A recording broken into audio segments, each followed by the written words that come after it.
Bonjour Salomé, Mila et Léa, de gauche à droite. Donc, vous êtes les membres de Jim Fontana, vous êtes le collectif Jim Fontana, un studio de graphisme que vous avez fondé. J'aimerais que vous nous présentiez votre parcours commun, comment s'est formé Jim Fontana et pourquoi faire. Tu veux y aller? Du coup, nous, on s'est rencontrés toutes les trois au lycée, à Bordeaux, donc près d'ici, un peu loin, mais près d'ici. On a fait une option art appliqué au lycée, et donc on a passé un bac spécial où on avait déjà beaucoup d'éducation en la matière. Et ensuite, après ce bac-là, on est toutes les trois allées à Paris pour faire nos études dans des écoles différentes, mais on habitait ensemble et on continuait de travailler ensemble. Et on avait déjà cette envie de créer quelque chose ensemble après nos études. Mais on s'est dit que c'était quand même... Enfin, d'abord, on n'a pas été pris dans les mêmes écoles, mais on a trouvé ça chouette de pouvoir avoir différentes manières, différentes pédagogies dans nos parcours. Et après ces 2 premières années, Mila est partie à Lyon, aux Beaux-Arts de Lyon. Et nous sommes restés à Paris avec Salomé. Puis ensuite, 2 ans après, Mila est allée à la Rietveld. Salomé m'a laissée à Paris, elle est allée à Bruxelles, à l'ERG. Et moi, je suis restée à Paris. L'ERG, pardon, tu peux traduire? L'ERG, c'est l'école à Bruxelles d'art. Comme la Rietveld, mais beaucoup plus expérimentale, je dirais. La Rietveld, c'était très expérimental. Oui, mais il y a eu 2 3 écoles stages. très expérimentales. Oui. Et moi, j'étais aux Arts Déco, donc expérimentale aussi, mais d'une autre manière. Donc, toutes les trois, un parcours en école d'art. Oui. Et Salomé a toujours été en illustration, pas toujours, mais plus en illustration, et nous, toutes les deux, en graphisme. Et on a fait des écoles très différentes, elles nous ont apporté des choses assez différentes. Et pendant nos études, en parallèle, on avait un projet commun qui nous a un peu suivis pendant qu'on était dans des écoles différentes. Les 3 dernières années. Pendant les 3 dernières années, oui, qui était un projet de résidence l'été, où on organisait une semaine avec une quarantaine d'étudiants, où on invitait des professionnels à venir un peu intervenir et apporter leur savoir. Leur savoir-faire. Et du coup, c'était pendant une semaine, on avait un lieu qui à chaque fois a changé. La première année, c'était à la plage, après c'était à la montagne. Et les étudiants, pendant une semaine,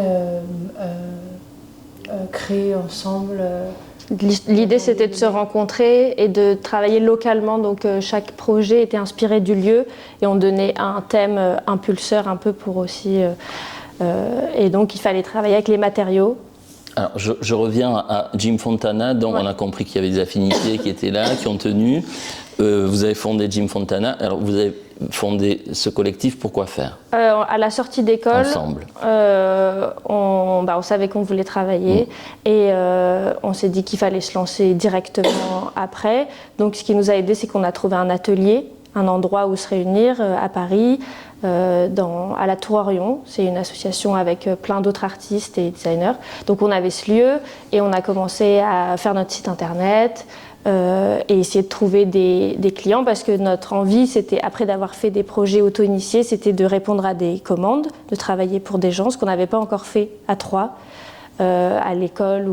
Donc là, c'était la première fois qu'on allait répondre à des commandes ensemble.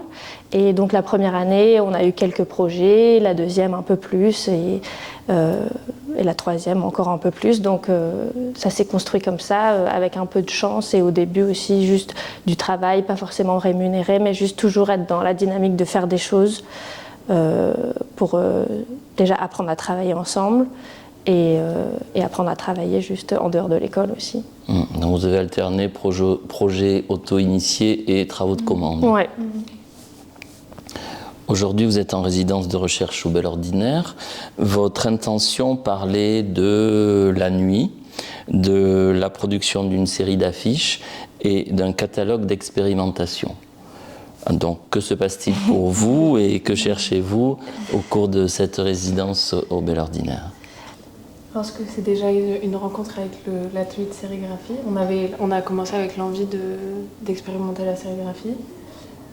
Après, il y avait cette idée de la nuit. On voulait partir d'un texte ou de quelque chose qui nous ancre un peu à ce rapport à la nuit. On a trouvé un texte qui nous a plu. Ouais, de Emily Dickinson. En fait, en commençant à nos recherches sur la nuit, on s'est rendu compte que c'était super vaste. C'est aussi un thème qu'on a choisi il y a longtemps et qu'on n'a pas forcément remué entre le moment où on a décidé de travailler là-dessus et qu'on est arrivé. Et donc, quand on est arrivé, on s'est senti un peu submergé par la nuit. Ce que la nuit représente. Et donc, on a décidé d'appréhender son côté physique, simplement visuel. Enfin, pas simplement visuel, mais de commencer par cette idée-là. Et donc on est rentré dans le sujet avec La Nuit américaine. Qui est un procédé au cinéma de filmer les scènes de jour et ensuite de leur appliquer un filtre bleu ou d'une autre couleur pour qu'elles paraissent être tournées la nuit. Donc on s'est dit qu'on pouvait appliquer ce procédé à celui de l'image et de la sérigraphie plutôt que au cinéma. Donc c'était nos premières expérimentations en arrivant et le résultat nous a plu, donc on s'est dit qu'on allait continuer là-dessus. Mais ensuite il nous fallait des images aussi, parce que c'est dur de créer son propre contenu en 2 semaines, vu qu'on n'avait pas prévu forcément quel contenu on allait utiliser. Donc on s'est donné la contrainte, on est allé à Emmaüs qui n'est pas loin d'ici, on a trouvé des livres et on a scanné les images et on a créé notre corpus d'images à partir de ces trouvailles. Donc assez aléatoirement, sans vraiment... Et comme en parallèle, on continuait de faire des recherches de lecture autour de la nuit, on nous a envoyé tout un répertoire de choses à lire.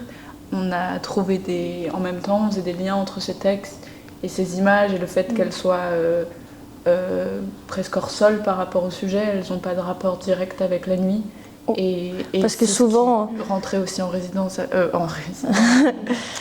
le texte.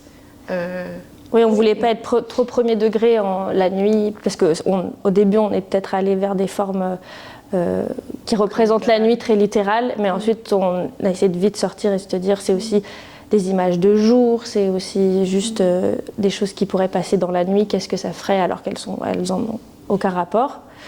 Et à la fin, on arrive maintenant à cette réflexion plus...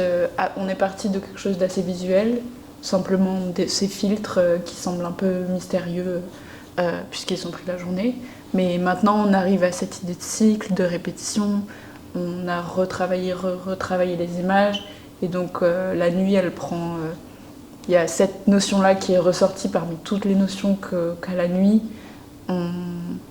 Là, c'est difficile à expliquer parce qu'on est encore dedans, mais je crois que c'est un peu ce qui finit par arriver et ce qu'on retrouve aussi très bien dans le poème de Émilie. Oui, parce que dans le poème, on a vu qu'il y avait qu'elle utilisait beaucoup de répétitions. Donc les images dans la série de posters, elles sont aussi répétées, utilisées à différentes échelles ou avec différents effets. Et ensuite, dans ces poèmes aussi, c'est dit que ce qu'elle raconte, ça n'a pas directement de lien avec la nuit, ou parce qu'elle parle aussi particulièrement de la mort, mais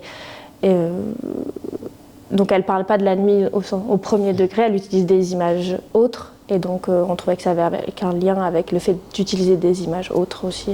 Tu viens de parler d'une série de posters. Ouais. Donc là, on arrive sur l'affiche. Ouais. Qu'est-ce qui va se passer avec les affiches ? Nous, c'est un peu une excuse aussi parce que c'est un format qu'on aime beaucoup, on a fait pas mal de workshops, enfin pas mal. On a fait 2 workshops dans des écoles, mais on essaye toujours de travailler avec ce grand format parce que ça libère. Enfin, on va pas expliquer pourquoi c'est important de travailler en grand, mais c'est un exercice qu'on aime bien faire. Et donc, en fait, au départ, la nuit, c'est un peu une excuse pour expérimenter et on savait qu'il y aurait des effets visuels qui nous plairaient. Et maintenant, c'est pourquoi on l'a choisi, mais on est quand même parti de ce format-là. Et donc, on aimerait faire une série d'affiches sur ce thème-là. Oui, au format A0. Au format A0. Vous travaillez uniquement toutes les 3 ensemble ? Dans la vie, en dehors de la résidence. De la résidence, principalement. On essaye toujours. Vas-y. Oui, on a des activités à côté. On essaye de se nourrir un peu à côté pour venir enrichir le collectif. Léa, elle travaille dans un autre studio. Actuellement dans un autre studio. Moi, j'enseigne depuis pas longtemps. Et Salomé, elle est dans l'organisation d'un festival de fanzine. Donc on essaye de ramener un peu ça. C'est aussi pour gagner de l'argent, mais ça nous permet d'apprendre des choses comme dans les écoles qui étaient différentes, on apprend des choses différentes et on les Les ramène. Mais c'est quand même minoritaire par rapport à notre pratique commune. Vous avez des projets? De commandes?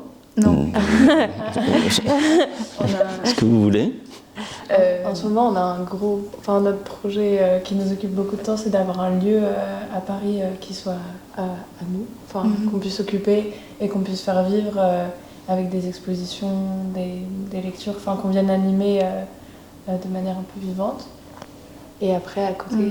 On avait aussi fait l'année dernière une librairie éphémère sur les quais. Là, on parle que des projets auto-initiés parce que j'imagine que ce qui est le plus intéressant.